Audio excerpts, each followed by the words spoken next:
애플이 자신있게 내놓은 코드리스 이어폰, 비싼 걸 오히려 싸게 내놓았다고 허세를 부리며 내놓은 이어폰, 정말 그럴지 한번 살펴보도록 할까요? 에어팟 프로에 대해 잘 모르시는 분들을 위한 한호흡 설명 들어갑니다. 충전기 분리부터 최대 4.5시간 연속 재생 가능하고 케이스까지 같이 사용할 경우 24시간 이상 사용 가능한 코드리스 이어폰이며 노이즈 캔슬링을 지원하는 326,000원짜리 제품입니다. 외부음 청취 기능이 있고 기기 자체에 포스터치 기능이 담긴 버튼이 존재하며 유닛은 IPX4 방수 등급으로 흐르는 단비물 정도는 괜찮은 수준이며 케이스는 방수가 안되고 무선 충전도 가능합니다. 애플은 이어버드 시절부터 오픈형 이어폰을 만들어 왔습니다. 유선 이어폰인 애플의 기본 이어폰의 성능은 상당한 수준입니다. 라이트닝 단자에 꼽는 형태로 바뀐 이어폰조차도 그 성능이 괜찮은 편에 속한다는 거죠. 이어폰의 성능은 듣는 사람에 따라 천차만별로 달라질 수 있지만 이어팟의 성능을 괜찮게 느낀 사람들은 역시 에어팟까지도 괜찮게 느낄 수 있었죠. 역시나 오픈형 이어폰이었기 때문이었고, 무선 이어폰의 단점인 음질 저하라던가 끊어진 문제 등을 상당히 개선해서 내놨기 때문에 무서운 기세로 팔렸습니다. 하지만 에어팟 프로가 나온 지금 이 시점에 약간 고개를 갸웃하게 만드는 포인트가 생겨버렸네요. 저가형 이어폰에는 존재하지 않던 노이즈 캔슬링이 탑재되었기 때문인데요. 아주 장점이긴 합니다만 안 좋은 포인트들이 덜어 보이네요. 일단 이 안 좋은 이야기를 하기 전 노이즈 캔슬링에 대한 이야기를 하고 넘어가야 되겠죠? 노이즈 캔슬링은 사실 최근에 개발된 기술이라고 생각하는 분들이 많으시겠지만 무려 1934년 폴 러그라는 사람에 의해서 특허 등록된 기술이라고 합니다. 개발된 초기에는 전투기 조종사나 항공기 조종사들의 청력 보호 등을 위해 쓰이다가 40년 전 보스사에서 본격적으로 개발, 대중들도 사용 가능하도록 헤드폰 등에 적용되기 시작했습니다. 워낙 고급 기술이다 보니 기계 가격도 비쌌습니다만 요즘에는 10만원 미만의 휴대폰에도 적극적으로 적용될 만큼 대중화된 기술이 되었죠. 그 정도의 차이는 극명하긴 합니다만 말이죠. 노이즈 캔슬링이 무엇이냐면 파를 진상시키고 극성을 반전시켜 스피커 주변의 제멋대로인 소리들을 억제함으로써 덕트에서 쌓인 곡선적 톤을 억제하는 기술입니다. 죄송합니다. 다시 하겠습니다. 외부 소음의 파장을 역으로 발생시켜 헤드폰이나 커널형 이어폰으로 차폐된 귀 안쪽 공간에 소음을 오히려 발생시킴으로써 외부 소음을 전혀 들리지 않도록 만들어주는 기술이에요. 한마디로 오랑캐로서 오랑캐를 막는다, 소리로써 소음을 막는다, 이런 개념이라고 보시면 됩니다. 정말 문자 그대로 소음을 취소시켜주는 기술이라고 말할 수 있는데 이게 구현하기가 상당히 어렵다는 거예요. 소리를 받아들이는 동시에 귀에 쏴줘야 하는 것인데 음향 분야에서 이 부분이 소형화되기가 상당히 어려웠다고 합니다. 그래서 사실 커널형 이어폰이나 헤드폰 등은 노이즈 캔슬링을 탑재하기보다는 외부음을 그냥 차폐시켜주는 수준인 패시브 노이즈 캔슬링을 주로 활용했었는데요. 이 기술이 우리가 지금 사용하고 있는 액티브 노이즈 캔슬링을 활용하기 위해서 필수적인 기능이라는 이야기가 있어요. 무슨 얘기냐면 액티브 노이즈 캔슬링의 기술은 외부 소음이 있는 외부 환경과 귀 속 환경이 완벽히 구분되어져야 더 큰 효과를 발휘한다고 합니다. 때문에 마치 테크트리 올리듯 이런 기술들이 쌓이고 쌓인 기업들이 굉장히 효과적인 노이즈 캔슬링을 선보여 왔다고 하는 거죠. 보스가 대표적 기업이었고 소니가 뒤를 잇고 있으며 이제 애플도 이 시장에 뛰어든 것이라고 볼 수 있겠습니다. 사실 이런 기업들이 아니더라도 유수한 음향 업체들이라면 누구나 어떤 기업이나 이러한 기술들을 보유하고 연구하고 있다는 것은 당연한 논리가 됩니다. 굉장히 저가형 이어폰 회사들도 어드밴스드 노이즈 캔슬링이라고 하면서 자체적인 그런 기술들을 개발했다고 자랑하는 기업들이 많은 걸로 봐서는 사실 유수한 기업들은 전부 다 이러한 노이즈 캔슬링 기술을 보유하고 있다고 해도 과언이 아니에요.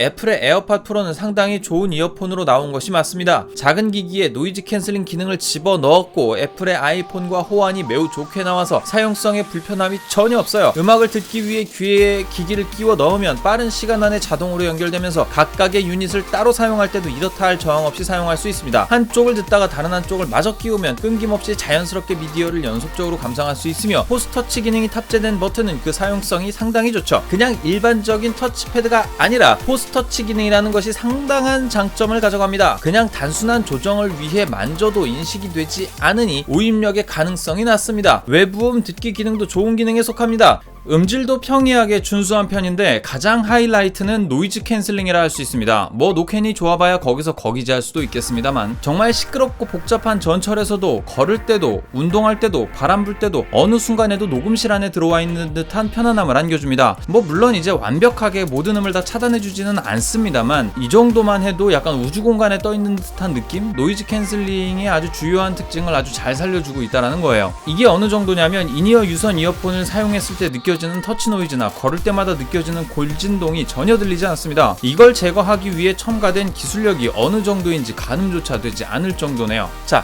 빨아줄 부분은 다 빨아줬습니다. 이제 본격적으로 이 에어팟 프로를 기피해야 할 이유를 들어보도록 하죠. 여기서부터는 개인적으로 느낀 문제점입니다. 사람마다 다를 수 있고 느끼지 못한 분도 계실 수 있겠네요. 대표적인 문제로는 어지럼증이 있습니다. 이는 원초적으로 캔슬링이 불가능한 음역대만 남게 되어 이로 인한 인지부조화로 인해 발생하는 증상이라고 합니다.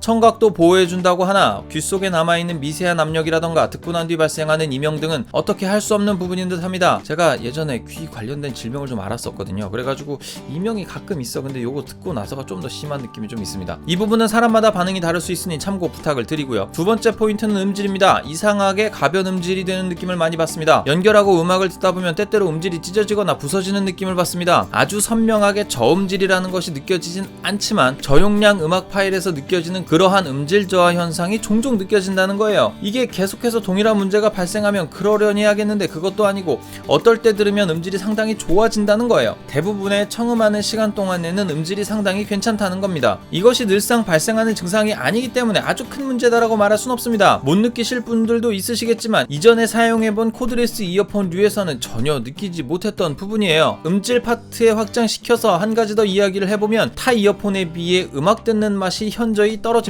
이건 정말 주관적인 판단이긴 한데 귀를 간지리는 특정 파장들이 입체적으로 들려야 하는 것이 저에게는 좋게 들려요. 에어팟도 그랬고 다른 쓸만한 이어폰들도 동일했습니다만 에어팟 프로는 상당히 플랫한 느낌을 줍니다. 이 부분은 좋게 판단하시는 분들도 있습니다. 밸런스가 잘 맞아 귀에 부담이 없다고 생각하시는 분들도 많이 계시더라고요. 하지만 제가 느끼기에는 그렇게 듣는 재미가 많이 생기지는 않았었습니다. 세 번째 문제는 불안정한 연결성에 있습니다. 일전에 사용했던 에어팟보다 끊어지는 현상이 더 잦습니다. 이유가 뭔지는 알 수 없습니다. 물론 무선 기기이기 때문에 사람들이 많이 모인 곳에서는 혼선의 문제가 발생할 수 있다는 것은 익히 감수하고 쓰는 부분입니다만 아무도 없는 차폐된 편집실 안에서도 끊김이 발생하는 것은 이해할 수 없는 부분입니다. 다른 사용자분들께서는 그렇게 큰 문제를 느끼지 못했다 하실 수도 있겠습니다만 끊기는 증상을 느끼시는 분들도 덜어 있더라고요. 사실 음악을 듣다가 이런 부분들이 여러 번 발생하면 굉장히 거슬립니다. 이걸 해결할 수 있는 방법이 그저 펌웨어 업데이트라는 건데 일단 좀 기다려봐야 하겠다는 생각이 들긴 하네요. 마지막으로 그 어떤 이어팁도 귀에 딱 맞는 녀석이 없습니다. 인이어로 나오면서 세 종류의 이어팁을 제공하지만 그 어떤 것도 헐겁게 되지 않는 녀석이 없었어요. 다시 말해서 헐거워진다는 얘기입니다. 오래 끼고 있으면 말이죠. 일정 시간 끼고 움직이다 보면 어느새 귀에 살짝 걸쳐있게 되는 에어팟 프로를 발견하게 됩니다. 그래서 다시 끼워주고 하는 과정을 반복해야 됩니다. 작은 건 애초에 귀에 딱 맞지 않아 외부음이 새 들어오고 중간 사이즈부터는 진동에 의해 귀에서 점차 빠지는 과정을 겪게 됩니다. 유닛 자체의 디자인으로 귀에 딱 안착되는 모습을 보여주긴 하는데 그 덕분에 완전히 빠져서 바닥을 뒹굴진 않지만 오랜 시간 움직이며 착용하기에는 문제가 있어 보였습니다. 이어팁의 디자인을 좀 더 신경 썼으면 어땠을까 싶은 생각도 듭니다. 에어팟 만들 때처럼 말이죠.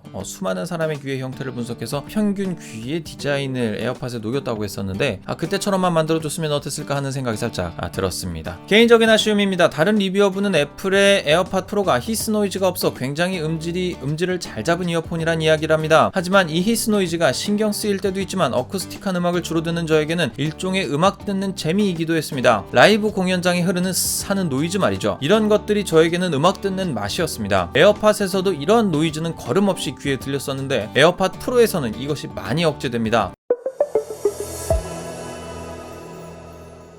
디지털 기술이 좋아지는 것은 찬성입니다. 하지만 그것이 아날로그 감성을 잡아먹고 이로 인해 우리가 느낄 수 있는 진한 감동들까지 함께 잡아먹는다면 아무리 좋은 기능이라도 조금은 아쉬워질 수밖에 없다는 이야기가 되는 거죠. 이전에 유선 이어폰으로 음악 들을 때 음질 상관없이 감동도 있고 재미도 있었습니다. 최소한 에어팟을 쓸 때까지만 해도 괜찮았었죠. 헌데 에어팟 프로를 쓰는 지금은 그런 감동이 많이 사라졌습니다. 내가 뭘 듣고 있는지, 이 음악이 뭐가 좋은지, 어떤 재미가 있는지 거의 느껴지지 않는다는 것이죠. 유튜브 볼 때, 영화 볼 때 별다른 문제가 문제가 없습니다. 하지만 음악은 그 영향이 큰 듯 보이네요. 이것이 참 애매해지는 게 음악은 굉장히 평이해졌는데 노이즈 캔슬링은 또 엄청 좋단 말이죠. 결국은 극강의 음질이냐 아니면 어떠한 상황에서도 방해받지 않을 노이즈 캔슬링이냐를 선택해야 하는 상황이라는 겁니다. 애플 에어팟 프로의 재평가는 10점 만점에 8점입니다. 기술은 좋아졌으나 그 기술로 인해 감성이 다소 깎인 모습은 좀 아쉬웠어요. 음악 듣는 맛을 희생하고 방해받지 않는 공간을 부여받은 느낌이랄까? 애플이 앞으로 어떻게 발전해 나갈지 알 수는 없지만 그들은 외계인 고문이 특기니까 언젠가는 이런 아쉬운 포인트들을 해결해주지 않을까 하는 생각을